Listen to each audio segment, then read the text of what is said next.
Hello साथियों, एक बार फिर से आप सभी का स्वागत है एक बार धमाकेदार तरीके से आपके अपने परिवार Akhilesh education centre YouTube channel पर। दोस्तों, आज आप सबके लिए एक बहुत महत्वपूर्ण टॉपिक लेकर आए हैं। वो है क्लास 12th में प्रत्यावर्ती धारा यानी कि अल्टरनेटिंग करंट का टॉपिक है। बहुत महत्वपूर्ण है, परीक्षा में बहुत अच्छे अंकों का प्रश्न यहाँ से पूछा जाता है। और याद रखिएगा कि इस चैप्टर से प्रश्न आता जरूर है, और लेकिन एक ऐसा टॉपिक भी है जो हर कोई नहीं पढ़ाता, और साथ ही ये टॉपिक ऐसा है कि हर किसी के समझ में भी नहीं आता है। आप सबको भरपूर प्रयास करेंगे कि पूरा वीडियो बहुत अच्छे तरीके से समझा दें, पूरा चैप्टर अच्छे तरीके से समझा दें, क्योंकि यहाँ पर आपको प्रयोग मिलेगा, अवकलन और समाकलन का प्रयोग देखने को मिलेगा। तो याद रखिएगा, जो अवकलन और समाकलन है उसकी एक बेसिक क्लास जिसका नाम है कि भौतिक विज्ञान वाली गणित नाम से अपलोड की गई है। आप लोग अगर नहीं देखे हैं तो जाकर देख लीजिए। जिसको भी समाकलन और अवकलन भौतिक विज्ञान में नहीं समझ में आता है वो पूरा का पूरा अवकलन और समाकलन समझ में आ जाएगा उन सबके, और पूरा वीडियो बहुत अच्छे तरीके से समझ में आएगा। ये चैप्टर भी अच्छे तरीके से समझ में आएगा। अपने टॉपिक का जो नाम है, आज इसीलिए इस टॉपिक को उठाए हैं कि हर कोई नहीं पढ़ाता, ना हर कोई पढ़ पाता है, सबके समझ में नहीं आता, इसलिए इस टॉपिक को लाए हैं। अगर आप लोग प्रयास करेंगे तो भरपूर प्रयास रहेगा कि अच्छे तरीके से 100% समझा दें। सेशन में शुरू से अंत तक जुड़े रहिएगा। सेशन की शुरुआत करते हैं। बस आप लोगों से निवेदन है कि वीडियो को देखिए, अगर समझ में आ रहा है, नहीं समझ में आ रहा, समझने का प्रयास कीजिए, क्योंकि अवकलन और समाकलन आपको बता रहे हैं, जो बायोलॉजी वाले हैं उनके लिए थोड़ी सी समस्या हो सकती है, लेकिन भरपूर प्रयास रहेगा कि कहीं भी कोई समस्या ना आने पाए। चलिए शुरू करते हैं। टॉपिक का नाम है प्रत्यावर्ती धारा, अल्टरनेटिंग करंट। प्रत्यावर्ती धारा, अल्टरनेटिंग करंट। अल्टरनेटिंग करंट बहुत महत्वपूर्ण टॉपिक है। बार बार आपको बता रहे हैं कि ये टॉपिक हर कोई समझा नहीं पाता है, और ना हर किसी के बस की बात है कि ये टॉपिक समझ में आ जाए। चलिए शुरू करते हैं। टॉपिक में जो चैप्टर का नाम है वो है प्रत्यावर्ती धारा। तो सबसे पहले आपको पता होना चाहिए कि ये प्रत्यावर्ती धारा होती क्या है, क्यों इसको प्रत्यावर्ती धारा कहा जाता है। तो देखिए, परिपथ में जो धारा बहती है, परिपथ का मतलब जानते हैं, एक ऐसा मार्ग जिसमें से होकर धारा प्रवाहित होती है। तो परिपथ में बहने वाली धारा का परिमाण एवं दिशा समय के साथ निरंतर परिवर्तित होता रहे। शब्द को विच्छेद करिए, इस शब्द को विच्छेद करेंगे तो मिलेगा, देखिए, प्रत्यावर्ती। प्रत्यावर्ती का मतलब होता है प्रत्येक आवर्त, और प्रत्येक आवर्त क्या हो जाए, बदल जाए। क्या बदल जाए, तो परिमाण और दिशा। तो किसी भी परिपथ में बहने वाली एक ऐसी धारा जिसका प्रत्येक आवर्त परिमाण और दिशा बदल जाए, प्रत्यावर्ती धारा कहलाती है। क्लियर हुआ या नहीं बताइए। प्रत्यावर्ती धारा किसे कहेंगे, तो जब किसी परिपथ में बहने वाली धारा का परिमाण एवं दिशा समय के साथ निरंतर परिवर्तित होता रहे, तथा एक निश्चित समय के पश्चात ये अपने उसी मान के साथ अपनी पुनरावृत्ति करे। इसका मतलब क्या होगा, एक निश्चित समय के बाद उसी मान के साथ उसकी पुनरावृत्ति हो, तो ऐसी धारा को प्रत्यावर्ती धारा कहते हैं। लिख दें, बताइए, उसके बाद समझाएं फिर।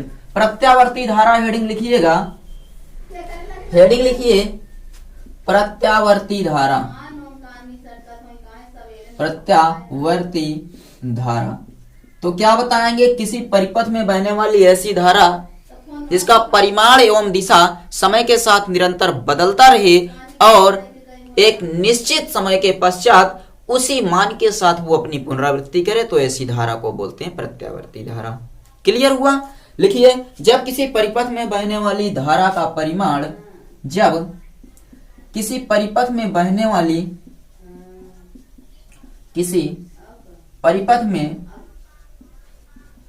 बहने वाली धारा का परिमाण बहने वाली धारा का परिमाण एवं दिशा, परिमाण लिखिएगा, परिमाण एवं दिशा समय के साथ निरंतर परिवर्तित होता रहे।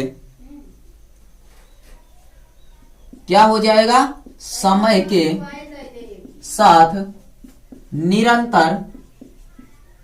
निरंतर परिवर्तित होता रहे, परिवर्तित होता रहे। किसी परिपथ में बहने वाली धारा का परिमाण एवं दिशा समय के साथ निरंतर परिवर्तित होता रहे तथा एक निश्चित समय के पश्चात, तथा एक निश्चित समय बोले या निश्चित अंतराल बोले, कोई दिक्कत नहीं होगा। एक निश्चित समय के बाद उसी मान के साथ उसकी पुनरावृत्ति हो। एक निश्चित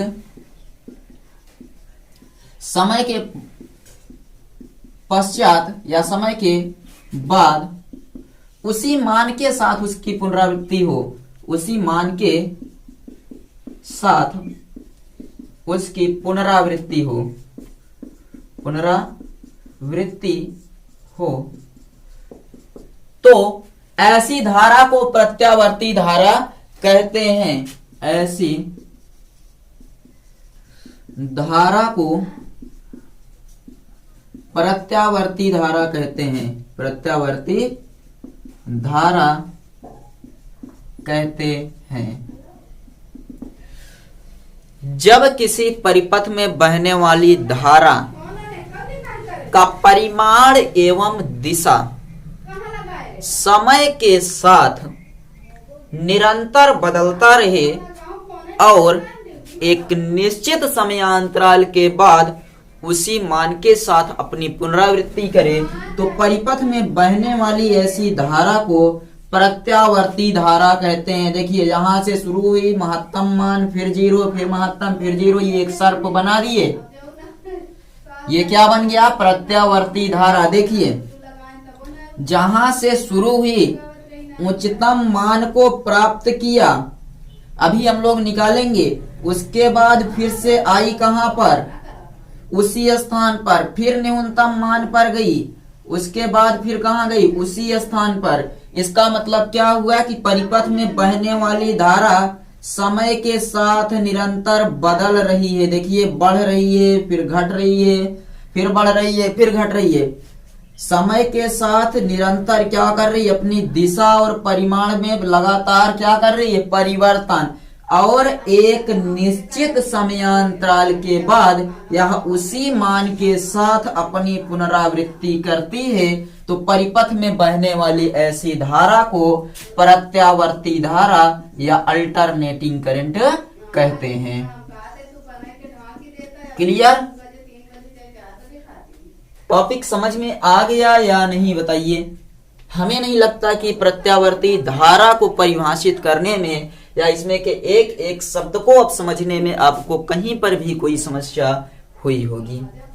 और आगे बढ़ा जाए, स्क्रीनशॉट ले लीजिए। थोड़ा सा दृष्टि धारा के बारे में जान लेते हैं। हमें पढ़ना नहीं है दृष्टि धारा के बारे में, कुछ नहीं पूछा जाएगा क्योंकि आउट ऑफ सिलेबस है, बस थोड़ा सा इसके बारे में समझना के लिए है। प्रत्यावर्ती धारा समझ में आ गया। अब लिखिए दिष्ट धारा, तो ठीक इसी का उल्टा हो जाएगा कि दिष्ट धारा का मतलब क्या होगा, तो आप बताएंगे कि परिपथ में जो बहने वाली धारा है उसका परिमाण और दिशा समय के साथ बदलता नहीं है, नियत रहता है, तो ऐसी धारा को बोलेंगे दिष्ट धारा।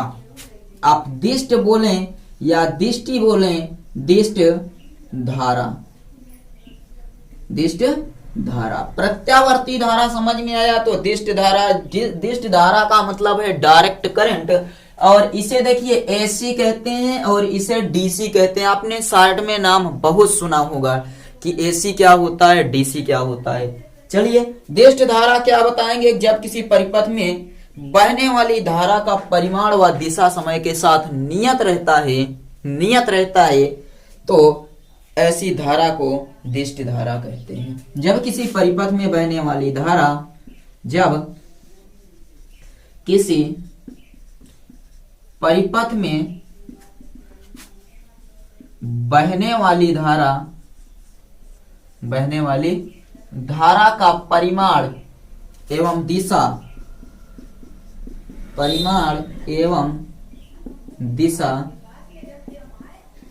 समय के साथ सदैव नियत रहता है। तो ऐसी धारा को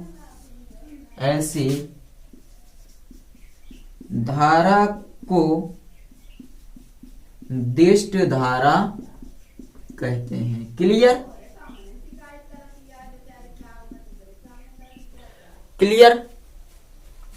जब किसी परिपथ में बहने वाली धारा का परिमाण एवं दिशा समय के साथ ना बदले, नियत रहे, तो ऐसी धारा को कहते हैं दिष्ट धारा। जस्ट एग्जांपल दैट, आप ऐसे बना दीजिए कि समय के साथ ये बहने वाली धारा के परिमाण एवं दिशा में बहुत परिवर्तन हो रहा है। गलत बात है, कोई परिवर्तन नहीं हो रहा है।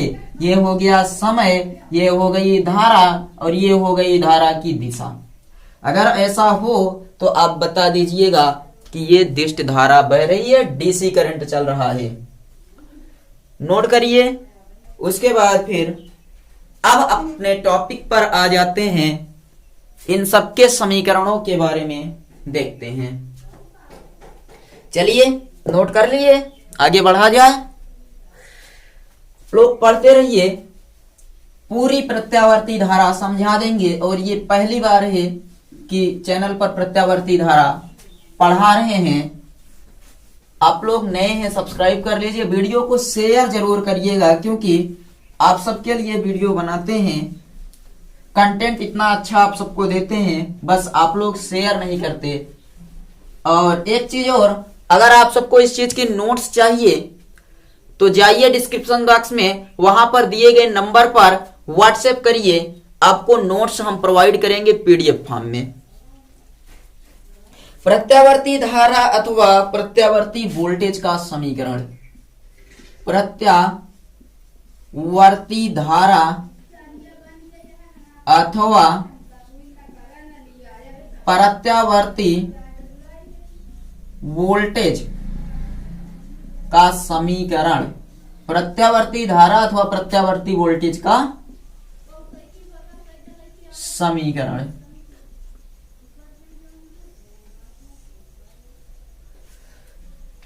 प्रत्यावर्ती धारा और प्रत्यावर्ती वोल्टेज का समीकरण यहां से शुरू होता है आप सबके इम्तिहान का टाइम। आप समझ पाते हैं,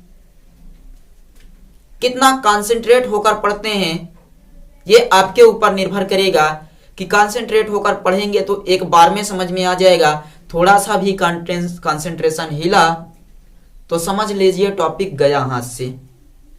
शुरू करते हैं।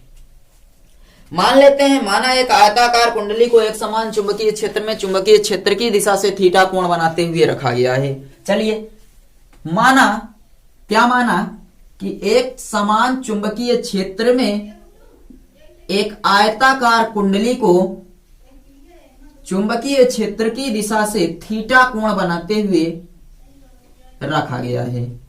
मान लीजिए कि ये हो गया एक समान चुंबकीय क्षेत्र B में एक कुंडली ABCD रखी गई है जो चुंबकीय क्षेत्र की दिशा से थीटा कोण बना रही है।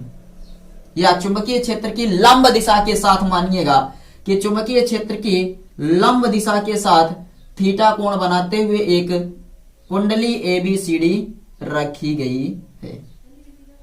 चलिए आपके कहने पर मान लेते हैं। मान लिए कि ये एक कुंडली है जो चुंबकीय क्षेत्र में चुंबकीय क्षेत्र की दिशा के लंब दिशा के साथ या चुंबकीय क्षेत्र की लंबवत दिशा के साथ कितने कोण पर रखी गई है, तो ये हो गई लंबवत दिशा, यहां से रखी गई है थीटा कोण पर। ये थीटा कोण बनाते हुए एक समान चुंबकीय क्षेत्र में एक कुंडली ABCD रखी जाती है। मान लेंगे कि माना एक समान चुंबकीय क्षेत्र में एक आयताकार कुंडली चुंबकीय क्षेत्र की लंब दिशा के साथ थीटा कोण बनाते हुए रखी गई है। और आपको यहां पर यही चीज लिख भी देना है। लिखिए, माना एक आयताकार कुंडली को एक समान चुंबकीय क्षेत्र में, माना एक आयताकार कुंडली को, एक आयताकार कुंडली को चुंबकीय क्षेत्र में, चुंबकीय क्षेत्र में, चुंबकीय क्षेत्र के लंब दिशा के साथ थीटा कोण बनाते हुए रखा गया है। चुंबकीय क्षेत्र के, ऐसे मान लिए कि एक आयताकार कुंडली को चुंबकीय क्षेत्र के या चुंबकीय क्षेत्र में, चुंबकीय क्षेत्र के लंबवत रखकर ओमेगा कोणीय वेग से घुमाया जाता है। ऐसा भी आप मान सकते हैं कि चुंबकीय क्षेत्र के लंबवत रखकर, लंबवत रखकर ओमेगा कोणीय वेग से घुमाया जाता है, कोणीय वेग से घुमाया जाता है। और आप ये मान लेंगे कि किसी क्षण जो कुंडली है वो चुंबकीय क्षेत्र के लंबवत दिशा के साथ थीटा कोण बना रही है। माना आयताकार कुंडली, माना आयताकार कुंडली, ये जो आयताकार कुंडली है किसी समय चुंबकीय क्षेत्र के लंबवत दिशा से, किसी समय चुंबकीय क्षेत्र के, चुंबकीय क्षेत्र के लंबवत दिशा से थीटा कोण बनाती है। ये क्लियर हुआ या नहीं? ओमेगा कोणीय वेग से इसको घुमाया जा रहा था चुंबकीय क्षेत्र में, और हमने मान लिया कि किसी क्षण ये लंबवत दिशा के साथ थीटा कोण बनाती है। तो आपको पता है कि जो चुंबकीय फ्लक्स होगा उसे हम लोग कहते हैं डी फाई ई बराबर बी ए कॉस थीटा, या फाई ई बराबर बी ए कॉस थीटा होता है। तो चुंबकीय फ्लक्स लिखिए, या इतना समझ में आ गया तो लिखिए, अतः चुंबकीय फ्लक्स, चुंबकीय फ्लक्स फाई बराबर बी ए कॉस थीटा, बी ए कॉस थीटा। क्लियर हुआ कि फाई बराबर क्या हो गया, बी ए कॉस थीटा हो गया। या फिर आप कह सकते हैं जो थीटा लिखा गया है ये ओमेगा टी के बराबर होगा, क्योंकि कुंडली को कोणीय वेग से घुमाया जा रहा है। या फाई बराबर बी ए कॉस ओमेगा टी, थीटा बराबर ओमेगा टी होता है, कोणीय वेग से घुमाया जा रहा है तो कोणीय वेग थीटा बराबर यहां ओमेगा टी के स्थान पर आ जाएगा, इसके स्थान पर। ये कोणीय वेग गुणे समय, रेखीय वेग बराबर कोणीय वेग गुणे समय। तो ये समझ में आ गया। अब हमें क्या कर देना है, दोनों पक्षों का टी के सापेक्ष अवकलन कर देना है। आ गया अवकलन, दोनों पक्षों का टी के सापेक्ष अवकलन, टी के सापेक्ष अवकलन करने पर, अवकलन करेंगे तो ये हो जाएगा d phi by D t, d phi by D t, और बराबर बी ए जो है ये कांस्टेंट है, हो जाएगा d by D t cos omega T, d by D t cos omega t. B a constant है। अब इसके पहले की क्लास को जाकर देखिए, वहां से समझ में आ जाएगा भौतिक गणित में कि बी एक कांस्टेंट बाहर कैसे कर दिए। क्लियर हुआ? तो D phi by D t का जो समाकलन अवकलन होता है, d phi by D t, d phi by D t, इस वाले को एक काम करते हैं, ऐसे रहने देते हैं, इसको ऐसे पड़ा रहने दीजिए, d phi by D t, और यहां पर B a cos omega T का अवकलन होता है माइनस साइन ओमेगा टी। क्या होता है? cos ओमेगा टी का जो अवकलन होगा वो हो जाएगा minus sign omega T, minus sign omega T. इतना क्लियर हुआ कि बी ए cos ओमेगा टी का अवकलन हो गया माइनस, और एक चीज और, इस ओमेगा टी का अवकलन करेंगे तो ओमेगा भी आ जाएगा साथ में, तो ओमेगा साइन ओमेगा टी। अब क्या करते हैं, दोनों पक्षों में हम लोग n का गुणा कर देते हैं, दोनों पक्षों में n का गुणा कर देते हैं, तो n डी फाई बराबर हो जाएगा B A N omega sine omega T हो जाएगा, B A N omega sine omega T. तो ये बन गया, n का गुणा करेंगे तो D phi by D T, n से गुणा कर दिए n डी फाई, और minus B A N omega sine omega T. ये जो बी ए एन ओमेगा है ये है पीक वैल्यू, उच्चतम मान। क्या है ये? उच्चतम मान है, इसको बोलते हैं पीक वैल्यू। एन बी ए ओमेगा ये है पीक मान यानी उच्चतम वैल्यू। तो आपने एक चीज और पढ़ा है कि एन डी फाई बराबर होता है क्या? ई। इसके पहले के चैप्टर में एन डी फाई बराबर ई, और माइनस का गुणा दोनों पक्षों में करिए तो फिर ये माइनस ये प्लस, एन डी फाई बराबर क्या होता है? ई। और ये वाला जो मान है ये है पूरा पीक वैल्यू यानी कि उच्चतम मान, पीक वैल्यू उच्चतम मान है, इसे हम कहते हैं E nought, E nought sine omega T. ये हो गया ई बराबर E nought sine omega T, E बराबर E nought sine omega T आ गया। इतना क्लियर हुआ, E nought sine omega T. इसी प्रकार से v बराबर V not sine omega T, यह है प्रत्यावर्ती वोल्टेज का समीकरण। और दोनों में r से भाग दे दें तो ये हो जाएगा v बटे r बराबर V not sine omega t बटे r naught sine omega t बगल में है। v बटे r बराबर क्या होता है पता है? या i से भाग दें, r से ही रहने दें, v बटे r बराबर होता है i बराबर i not sine omega T हो जाएगा। यह है प्रत्यावर्ती धारा का समीकरण। क्लियर हुआ कि i बराबर i not sine omega T, v बराबर v not sine omega T, यही प्रत्यावर्ती धारा और प्रत्यावर्ती वोल्टेज का समीकरण है। लिख दीजिएगा, यही प्रत्यावर्ती धारा एवं प्रत्यावर्ती वोल्टेज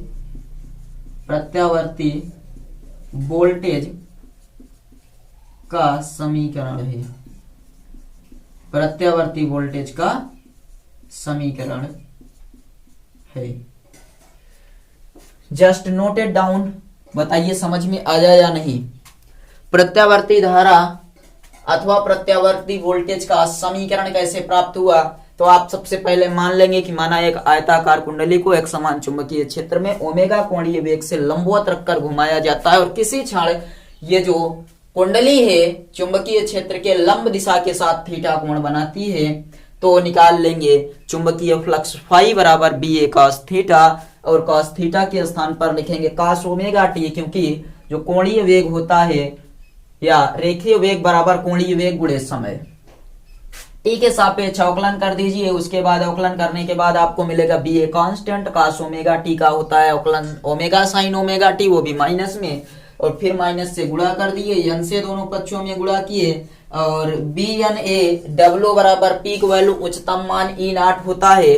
और यहाँ पर जो N d phi by D t है, इसके पहले के चैप्टर में आप लोगों ने पढ़ा है कि यहाँ पर इसके स्थान पर आ जाएगा ई, तो ये हो जाएगा ई बराबर E nought sine omega T. और इसी प्रकार से हम v को कह सकते हैं कि v बराबर v not sine omega T. v क्या है? वोल्टेज है, वोल्टेज का उच्चतम मान v नॉट है, r से भाग दे दीजिए तो v बटे r बराबर होता है i, और आ जाएगा i बराबर i not sine omega T. यही प्रत्यावर्ती धारा एवं प्रत्यावर्ती वोल्टेज का समीकरण है। नोट कर लीजिए, उसके बाद फिर हम लोग औसत मान अथवा माध्यमान निकाल लेते हैं। ये सब बहुत इंपॉर्टेंट टॉपिक है, परीक्षा में बहुत ज्यादा पूछे जाने वाले टॉपिक हैं। नोट करिए, उसके बाद फिर हम लोग अब निकालते हैं प्रत्यावर्ती धारा का औसत मान अथवा माध्यमान। एक बार इसका स्क्रीनशॉट ले लीजिए, नोट कर लीजिए, फिर हम लोग आगे चलते हैं। स्क्रीनशॉट लीजिए।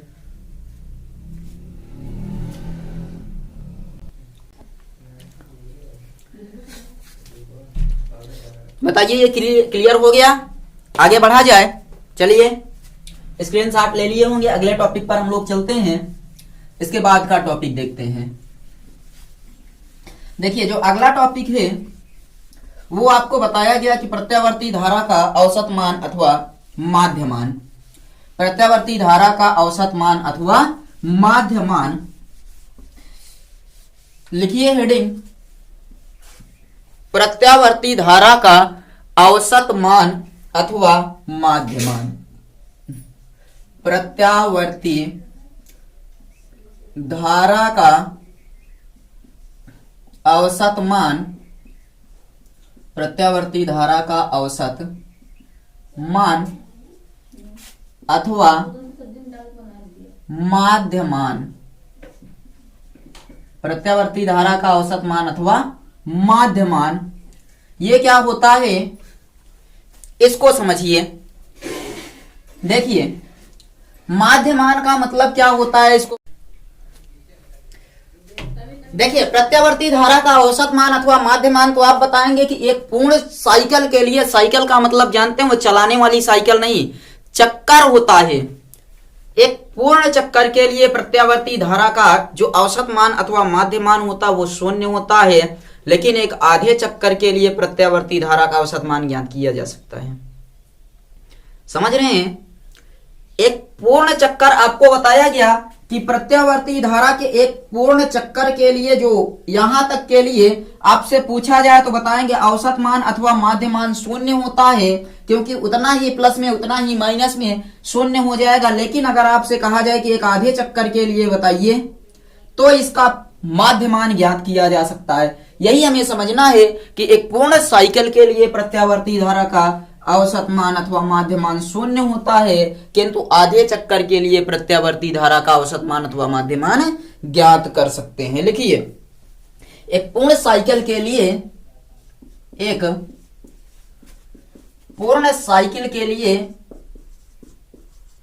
साइकिल के लिए प्रत्यावर्ती धारा का, एक पूर्ण साइकिल के लिए प्रत्यावर्ती धारा का औसत मान अथवा माध्य मान, अथवा माध्य मान शून्य होता है। माध्य मान कितना होता है? शून्य होता है, किंतु एक आधे चक्कर के लिए, एक आधी साइकिल के लिए प्रत्यावर्ती धारा का औसत मान अथवा माध्य मान ज्ञात किया जा सकता है। चलिए लिखते हैं, किंतु आधी साइकिल के लिए या आधे चक्कर के लिए, आधे चक्कर के लिए प्रत्यावर्ती धारा, प्रत्यावर्ती धारा का औसत मान, औसत मान अथवा माध्य मान ज्ञात किया जा सकता है, ज्ञात किया जा सकता है। अगर आप लोग समझ लीजिए, दिमाग लगा लिए और समझ लिए तब तो समझ में आ जाएगा।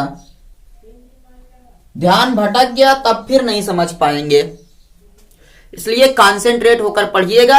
लाइव चैट वगैरह बंद कर दीजिए। पढ़ना है तो यहां ध्यान दीजिए, नीचे चैट में कुछ नहीं है। देखिए आपको बताया गया कि अगर हम एक पूरी साइकिल के लिए प्रत्यावर्ती धारा का माध्य मान ज्ञात करें तो वो शून्य होगा, लेकिन एक आधे चक्कर के लिए ज्ञात करें तो ज्ञात कर सकते हैं। चलिए देखिए प्यारा सा चित्र बनाते हैं प्रत्यावर्ती धारा का, जो कि एक पूर्ण साइकिल यहां पर हम दर्शा दिए हैं। और भी दर्शाना चाहें तो ऐसे बना लीजिए, लेकिन हमें आवश्यकता है सिर्फ यहां तक के।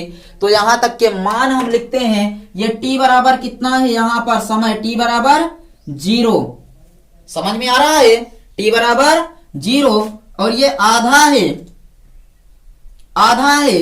आधे का मतलब क्या होता है, टी बराबर कितना समय बीता, एक पूरे चक्कर को 180 वो 180 कहते हैं, जिसे पाई कहते हैं। क्लियर है? एक पूरे चक्कर के लिए यहां तक आपका आ जाएगा पाई, टी बराबर कितना आ जाएगा पाई, या फिर यहां टी ले रहे हैं तो पाई के स्थान पर कर देंगे टी। अगर ये 180 है तो यहां 90 रहा होगा, 90 रहा होगा तो टी बाई 2, और 90 का आधा 45, 45 को कहते हैं टी बाई 4। और यहां पर कितना आ जाएगा फिर बताइए, ये T by 2, T by 4, T बराबर 0, यानी टी यहां पर 0 के बराबर है, यहां टी बाई 4 है, यहां टी बाई 2 है, यहां पर कितना है टी, तो यहां पर हो जाएगा 3t by 4, 3t by 4। Clear है? आगे बढ़ा जाए। चलिए, एक पूरे चक्कर के लिए तो t बराबर 0 होता है, एक पूरे चक्कर के लिए t बराबर कितना होता है 0, लेकिन एक आधी साइकिल के लिए निकालना हो तो हम लोग देखिए क्या करेंगे, पता है आधी साइकिल के लिए माध्यमान ज्ञात करना है। माध्यमान को बोलेंगे आई यम बोलेंगे, और कहां तक के लिए ज्ञात करना है तो इंटीग्रेशन लगाएंगे, 0 से हमें आधे तक के लिए t बाई 2 तक के लिए ज्ञात करना है। और ज्ञात क्या करना है तो हमें धारा का मान ज्ञात करना है आई डी टी, और 1/t बाई 2। समझ में आया? कुछ नहीं। यहां देखिए, यहां पर अब चलते हैं, ये समझ लीजिए आपको समाकलन के रूप में लिख दिए हैं कि समय दिया गया है t बाई 2 तक ज्ञात करना है, इसकी लिमिट दी गई है, इसको लिमिट बोलते हैं, कहां से 0 से t बाई 2 तक, और ज्ञात क्या करना है, धारा ज्ञात करना है, और किसके सापेक्ष ज्ञात करना है, समय के सापेक्ष ज्ञात करना है, समय के सापेक्ष ज्ञात कर रहा है। चलिए यहां पर आ जाते हैं। आपने पढ़ा है कि I बराबर I not sine omega t, इसके पहले आपको पढ़ाए थे, जैसे V बराबर V naught sine omega t, वैसे I बराबर I not sine omega t पढ़े हैं या नहीं बताइए। यहां पर देखिए, ये ऐसे आई एम बराबर हो जाएगा, ऊपर जाएगा तो 2/t, लिमिट 0 से t बाई 2 तक, लिमिट 0 से t बाई 2 तक यहां कर देंगे I not sine omega T D T. I के स्थान पर ही लिखे हैं I not sine omega T D T. Clear? T बराबर 2 पाई बाई ओमेगा, दुनिया को पता है कि टी बराबर क्या होता है, 2 पाई बाई ओमेगा। लिख देते हैं आई एम बराबर हो जाएगा, आई एम बराबर हो जाएगा 2 इसके स्थान पर क्या लिखेंगे तो 2 pi by omega integration 0 2 pi by omega by 2, और I not sine omega T D T, sine omega T D T. अभी सिर्फ ये किए हैं कि टी के स्थान पर 2 पाई बाई ओमेगा रखे हैं। अगला स्टेप क्या करते हैं, ओमेगा को ऊपर भेजते हैं, 2 यहां आ जाएगा, आई एम बराबर 2 omega by 2 pi, 2 omega by 2 pi integration 0 से ये वाला हो जाएगा 2 pi by 2 omega I not sine omega T D T. समझ में आया? ये 2 से 2 और 2 से 2 बर्बाद हो जाएंगे आपस में। अब क्या बचता है तो उनको लिख लेते हैं, आई एम बराबर omega by pi, omega by pi 0 और पाई by omega I not sine omega T D T. Clear? I am बराबर यानी माध्यमान ओमेगा बाई पाई हो जाएगा, ओमेगा बाई पाई, और पाई बाई ओमेगा 0 से I not sine omega T D T. नीचे दिख रहा है या नहीं बताइए? अभी एक लाइन हम लोग लिख सकते हैं, इसको ले लेते हैं यहां पर बाहर, क्योंकि ये है कांस्टेंट। आई एम बराबर omega by pi I not 0 से पाई by omega sine omega T D T.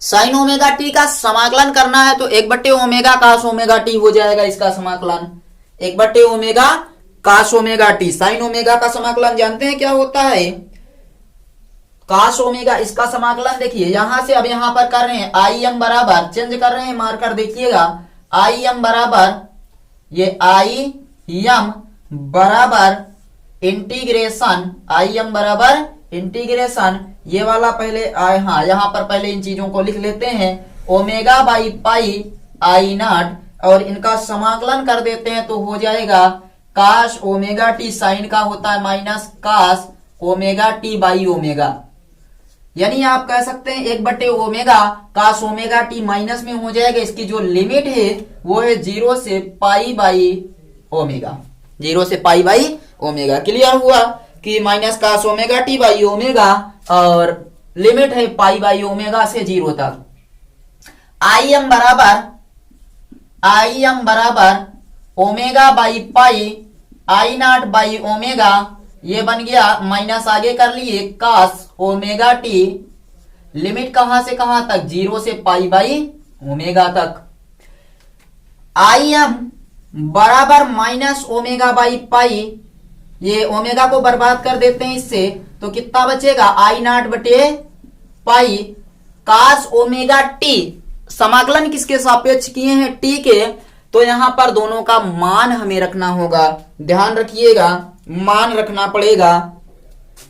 रख देते हैं एक बार अपर लिमिट एक बार लोअर लिमिट, तो काश ओमेगा टी के स्थान पर पाई बाई ओमेगा माइनस काश ओमेगा इंटू टी के स्थान पर 0, लिमिट हट गई। आई एम बराबर माइनस आई नॉट बाई पाई, और ओमेगा से ओमेगा बर्बाद हो गया, बचा यहां पर काश पाई माइनस काश ओमेगा इंटू 0 हो जाएगा, ओमेगा इंटू 0 हो जाएगा। हमें बताइए ये समझ में आया या नहीं, ये पॉइंट समझ में आ गया या नहीं, अब बताइए। मान दोनों का रखते हैं, आई एम बराबर माइनस आई नॉट बाई पाई, काश पाई का मान -1 होगा और काश 0 अंश का मान 1 होता है, तो यहां से आ जाएगा आई एम बराबर -2 आई नॉट बाई पाई, -2 और माइनस प्लस हो गया, देखिए 2 आई 1 मिला, माइनस में हुआ, माइनस माइनस प्लस हुआ, I nought 2 I nought by pi, 2 I nought by pi, pi का मान रखते हैं, आई एम बराबर 2 आई नॉट बाई पाई का मान होता है 3.14, और जब इसको हल करेंगे तो आई एम बराबर आएगा 2/3.14 को हल करेंगे तो जानते हैं कितना आएगा, 0.637 आई नॉट। ये प्रत्यावर्ती धारा का माध्यमान आ गया। जब आपसे पूछा जाए माध्यमान बताइए तो 0.637 आई नॉट, और ऐसे ही आपका ये जो धारा का माध्यमान आया है, वोल्टेज का माध्यमान पूछा जाए तो बता दीजिएगा वी एम बराबर 0.637 वी नॉट। एक बार हमें देखने दीजिए आपको सब कुछ क्लियर दिख रहा है या नहीं। चलिए, सब कुछ क्लियर दिखाई दे रहा है और हमें लगता है कि अच्छे से समझ में भी आया होगा, तो यहां आपको कोई समस्या अब ना रही होगी। हाँ बताइए कमेंट करके क्लियर हुआ या नहीं, कमेंट करिए। समझ में आया, आगे बढ़ा जाए। एक बार फिर से समझिए, प्रत्यावर्ती धारा का औसत मान अथवा माध्यमान निकालना था, तो हमने कह दिया कि चलिए एक पूरा चक्कर घुमा देंगे तो माध्यमान 0 हो जाएगा, मान लिए। तो आधे चक्कर के लिए ज्ञात कर सकते हैं, ज्ञात करते हैं आधे चक्कर के लिए 0 से यहां से t से लेकर t/2 तक, यानी 0 से लेकर t/2 तक ज्ञात करते हैं। t/2 1/t/2 रख दिए क्योंकि हमें 1/t/2 तक ज्ञात करना था और लिमिट लगाना है 0 से लेकर t/2 तक, और धारा ज्ञात करना है समय के सापेक्ष। तो I बराबर I not sine omega t, इसके पहले आपको पढ़ाए थे, रख दिए। और फिर क्या करना है, इसके स्थान पर t बराबर होता है 2π/ओमेगा, कोणीय वेग, रेखीय वेग, ये सब आवर्तकाल वगैरह आप लोग पढ़ रखे हैं। चलिए उसके बाद फिर क्या करते हैं, कुछ काट दिए, जो बचा उसको लिख लिए, I not sine omega T, I nought बाहर किए, साइन ओमेगा टी dt बचा। साइन ओमेगा टी का समाकलन होता है -1 cos omega T by omega, -1 omega cos omega T by ये। अब उसके बाद लिमिट लगा दिए π/ओमेगा से लेकर 0 तक, या 0 से π/ओमेगा तक।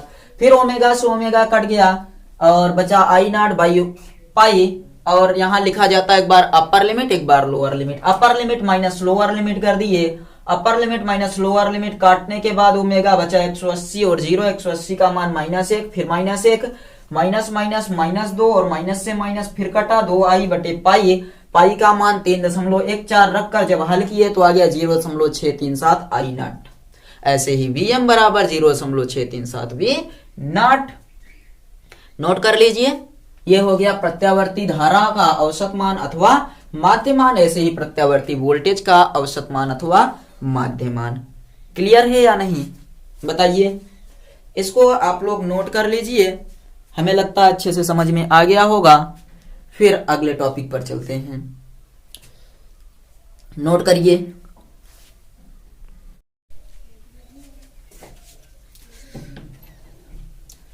तो इसका स्क्रीनशॉट ले लिए हैं, आगे बढ़ा जाए।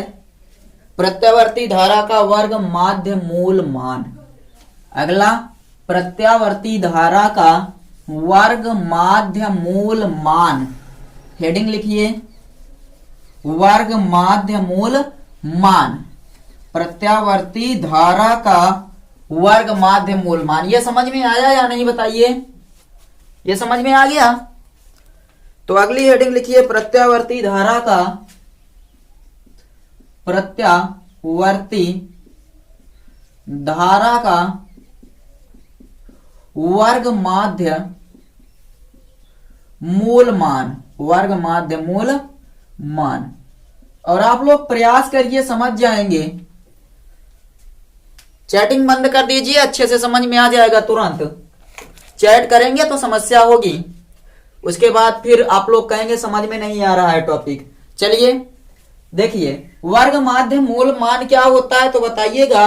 प्रत्यावर्ती धारा के एक पूर्ण साइकिल के लिए, एक पूर्ण साइकिल के लिए धारा के औसत मान के वर्ग के वर्गमूल को, वर्ग के वर्गमूल या औसत मान के वर्गमूल को प्रत्यावर्ती धारा का वर्ग माध्य मूल मान कहते हैं। चलिए लिखते हैं, तब आपके समझ में आएगा। लिखते हैं, देखिए लिखने पर अच्छे से समझ में आएगा क्या होता है। तो लिखिए, प्रत्यावर्ती धारा के एक पूर्ण चक्र के लिए, प्रत्यावर्ती धारा के एक पूर्ण चक्र के लिए, एक पूर्ण साइकिल के लिए, एक पूर्ण साइकिल के लिए या एक पूर्ण चक्र के लिए धारा के वर्ग के औसत मान, धारा के वर्ग के औसत मान के, औसत मान के वर्गमूल को वर्ग माध्य मूल मान कहते हैं। वर्ग माध्य मूल मान कहते हैं। कुछ नहीं समझ में आया इसमें, पता नहीं क्या वर्ग माध्य मूल औसत वर्गमूल वर्ग माध्य क्या क्या आ गया, नहीं समझ में आया। देखिए, प्रत्यावर्ती धारा के एक पूर्ण साइकिल के लिए धारा के वर्ग के, धारा के वर्ग के औसत मान, औसत मान, धारा के वर्ग के औसत मान के वर्गमूल को, धारा के वर्ग के औसत मान के वर्गमूल को वर्ग माध्य मूल मान कहते हैं। IRMS कहते हैं।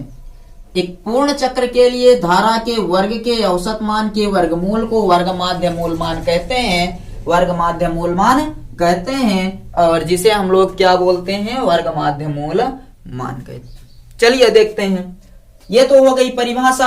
अब निकालते हैं पहले IM स्क्वायर।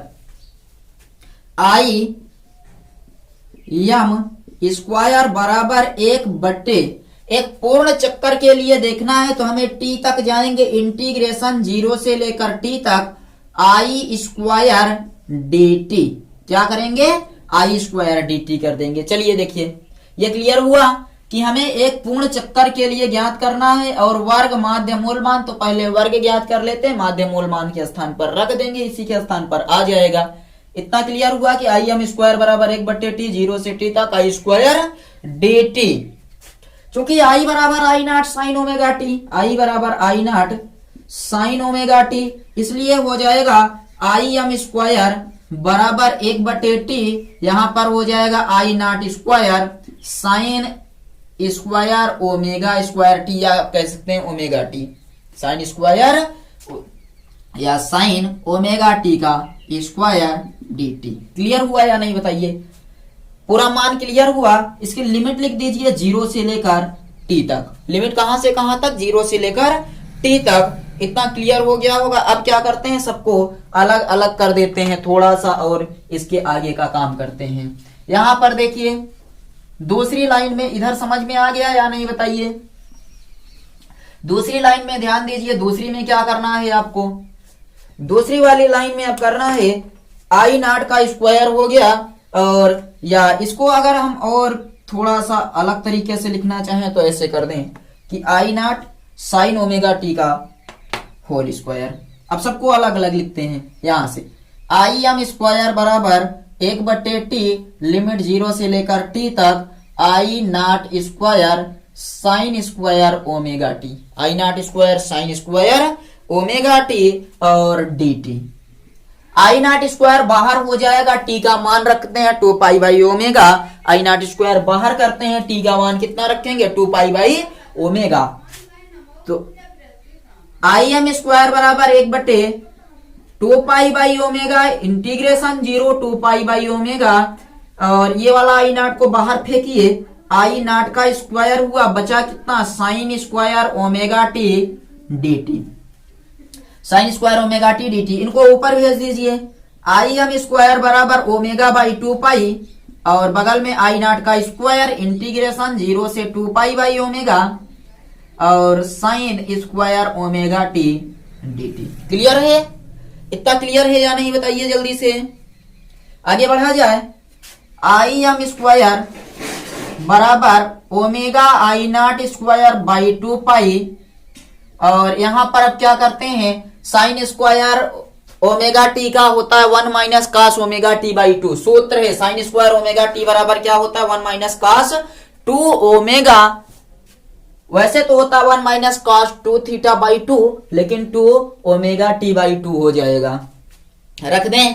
चलिए रखते हैं। इसकी लिमिट लगाइए 0 से लेकर 2 pi by omega. Sine square omega T का होता है 1 minus cos 2 omega T by 2, और उसके बाद फिर dt कर दें, dt। आगे बढ़िए, आगे बढ़िए और तोड़ दीजिए बोर्ड एग्जाम में आने वाले इन चैप्टर के प्रश्नों की कमर को। चलिए अब क्या करते हैं, 2 को बाहर लाएं।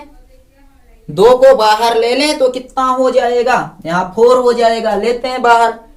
यहां देखिए बाहर लेंगे तो ये बन जाएगा आई एम स्क्वायर बराबर, इंटीग्रेशन हटा दिए हैं, omega I not square by 4 pi integration, दोनों को अलग अलग कर देंगे। एक dt minus cos 2 omega T dt। क्या करेंगे पता है? एक dt minus cos 2 omega T dt। इसको ब्रैकेट में लगाइए। ब्रैकेट लगा दिए। लिमिट कहां से कहां तक? 0 से लेकर 2 पाई बाई ओमेगा। एक पद है एक dt माइनस इंटीग्रेशन 0 से 2 पाई बाई ओमेगा। दूसरे वाले में है cos 2 omega, cos 2 omega T dt। Close. I M square बराबर omega I not square by 4 pi, और इनका अब समाकलन करते हैं। एक का समाकलन dt के हिसाब से करेंगे तो इसका समाकलन होता है t। 1 dt का समाकलन कितना हो जाएगा? t। और अब क्या करते हैं, इनका मान रख लेते हैं। Upper limit lower limit 2 pi by omega upper limit, और ये लोअर लिमिट। इसका जो समाकलन होगा वो हो जाएगा 1/2 sign omega T, 1/2 omega, 1/2 omega sine omega T. कितना हो जाएगा पता है? 1/2 ओमेगा साइन ओमेगा टी हो जाएगा। 1/2 ओमेगा साइन ओमेगा टी, और lower limit 0 2 pi by omega, bracket बंद। आई एम स्क्वायर बराबर omega I not square by 4 pi, और यहां पर देखिए एक बार टी के स्थान पर रखेंगे 2 pi by omega minus 0, 2 pi by omega minus 0। यहां पर 1/2 ओमेगा बाहर किए, साइन और ये ओमेगा टी, तो ओमेगा टी के स्थान पर कितना 2 pi by omega minus sine और उसके बाद फिर ओमेगा और इंटू 0। ये बन जाएगा आई एम स्क्वायर बराबर ओमेगा आई नॉट का स्क्वायर बाई 4 पाई और इस वाले ब्रैकेट में बचेगा 2 pi by omega minus 1/2 omega और ये ओमेगा से ओमेगा कटा, बचा कितना तो 2 पाई बाई ओमेगा, यहां पर कितना बच गया 2 पाई बाई ओमेगा, तो साइन बच जाएगा 2 पाई और माइनस ये हो जाएगा 0। साइन 360 अंश का मान है, साइन 360 मतलब साइन 0 हो जाता है, साइन 360 का मतलब कितना हो जाता है साइन 0, तो इसका मतलब ये पूरा कितना हो जाएगा 0। आई एम स्क्वायर बराबर omega I not square by 4 पाई, ये बचेगा 2 पाई बाई ओमेगा और इधर का पूरा हो जाएगा कितना 0। अब यहां देखिए ओमेगा से ओमेगा कट गया, पाई से पाई कट गया, 2 दूनी 4, आई एम स्क्वायर बराबर कितना बचा यहाँ पर आई नॉट का स्क्वायर बाई 2, आई नॉट का स्क्वायर बाई 2 आ गया, इतना क्लियर हुआ। आई नॉट का स्क्वायर बाई 2, ये आई एम स्क्वायर बराबर है, आई एम स्क्वायर मतलब हम लोग जो ये निकाले हैं उसके स्थान पर कितना आया है आई नॉट स्क्वायर बाई 2 आ गया है। बताइए इतना क्लियर है और नीचे दिख रहा है या नहीं, नीचे दिख रहा है, चलिए अभी दिख रहा है हम लोग लिख सकते हैं। तो यहां पर आप क्या करेंगे, इस पर आ जाएंगे आई आर एम एस बराबर under root I not square by 2, under root I square लिखा है, यहां पर देखिए आई स्क्वायर और वही हम लोग ला लिए हैं आई एम स्क्वायर, यही चीज आई एम हम लोग बोल सकते हैं, तो ये लिख दिए। अब यहां से आई आर एम एस बराबर कितना आ जाएगा, तो यहां देखिए आई आर एम एस बराबर हो जाएगा ये वाला आई नॉट बटे रूट 2, आई नॉट बटे रूट 2, आई बराबर ये आई आर एम एस यानी कि धारा का वर्ग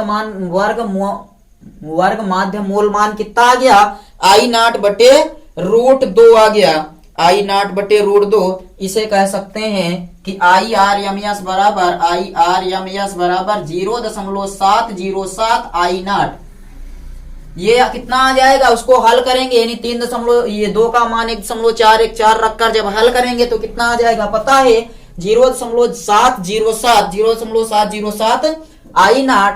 ऐसे ही वी आर एम एस बराबर हो जाएगा वी नॉट बटे रूट 2 यानी कि वी आर एम एस बराबर आ जाएगा 0.707 वी नॉट। ये हो गया वर्ग माध्य मूल मान प्रत्यावर्ती धारा का और प्रत्यावर्ती वोल्टेज का वर्ग माध्य मूल मान। क्लियर है या नहीं बताइए, हमें लगता है सब कुछ अच्छे से समझ में आया होगा, अगर नहीं समझ में आया एक बार फिर से प्रयास कीजिए, बहुत सुंदर टॉपिक है, बहुत इंपॉर्टेंट टॉपिक है, अच्छे से समझ में आ जाएगा, बस प्रयास करके देखिए, प्रयास करते रहिए समझ में आएगा। देखिए प्रत्यावर्ती धारा का वर्ग माध्य मूल मान जो होता है वो होता है प्रत्यावर्ती धारा के एक पूर्ण चक्कर के लिए धारा के वर्ग के औसत मान के वर्गमूल को वर्ग माध्य मूल मान कहते हैं, वर्ग माध्य मूल मान कहते हैं। और IRMS से प्रदर्शित करते हैं धारा के वर्ग का वर्गमूल का यानी धारा के वर्ग के औसत मान के वर्गमूल को वर्ग माध्य मूल मान कहते हैं। तो एक पूर्ण चक्कर के लिए पहले इसी को ज्ञात कर लेते हैं, फिर यहीं पर रख देंगे। IM स्क्वायर बराबर 1/T हमें पूर्ण चक्कर के लिए ज्ञात करना है और I स्क्वायर वर्ग ज्ञात करना है dt। क्या किए 0 से लेकर t तक I बराबर आपने पढ़ा I not sine omega t होता है और IM स्क्वायर बराबर 1/T I not sine omega t का होल स्क्वायर लिमिट लगाते हुए चल रहे हैं। अलग अलग वर्ग किए, I नॉट बाहर आ गया, साइन ओमेगा t या sign square omega t dt का समाकलन जो होता है वो होता है 1/2 cos 2 omega t dt। t का मान रख दिए 2 पाई बाई ओमेगा, ओमेगा बाहर एक बार ऊपर चला गया। फिर क्या किए कि दोनों को इसमें से अलग अलग कर दिए 2 कॉमन लेकर और दोनों का अलग अलग समाकलन कर दिए हैं। समाकलन करके जो कट रहा था काट दिए, जो मान आया मान रखकर हल कर दिए। फिर काटने के बाद प्राप्त हुआ I नॉट स्क्वायर बाई 2 और IM स्क्वायर का मान लाकर यहाँ पर रख दिए, रखकर वर्गमूल निकाल दिए। तो IRMS बराबर जो आपका आया वो 0.707 I नॉट और VRMS बराबर आया 0.707 V0। ये है प्रत्यावर्ती धारा का वर्ग माध्य मूल मान या फिर प्रत्यावर्ती वोल्टेज का वर्ग माध्य मूल मान। हमें लगता है ये क्लियर हुआ होगा। और एक चीज और इसी चीज को याद रखिएगा कि प्रत्यावर्ती धारा या IRMS को प्रत्यावर्ती धारा का आभासी मान या प्रभावी मान भी कहा जाता है। इसी वर्ग माध्य मूल मान को या जो IRMS है इसी को हम लोग क्या क्या कहते हैं, तो इसी को या तो हम बोलेंगे प्रभावी मान या फिर कहते हैं आभासी मान, जो सिर्फ आभास होता है, आभासी मान भी इसी को कहते हैं। इसका स्क्रीनशॉट ले लीजिए। और उसके बाद प्रत्यावर्ती धारा एवं प्रत्यावर्ती वोल्टेज के बीच कालांतर का टॉपिक है, उसको हम लोग अगले वीडियो में समझेंगे। हमें लगता है ये कॉन्सेप्ट आपको क्लियर हुआ होगा। कॉन्सेप्ट क्लियर रखिएगा, बहुत जरूरी टॉपिक है, बार बार आपको बता रहे हैं। और इसके बाद फिर हम लोग अब सेशन को समाप्त करेंगे। कोई भी समस्या हो तो कमेंट करके बताइए। अगर सेशन पसंद आया हो लाइक शेयर और सब्सक्राइब जरूर करिएगा। मिलते हैं अगले वीडियो में, तब तक के लिए बाय।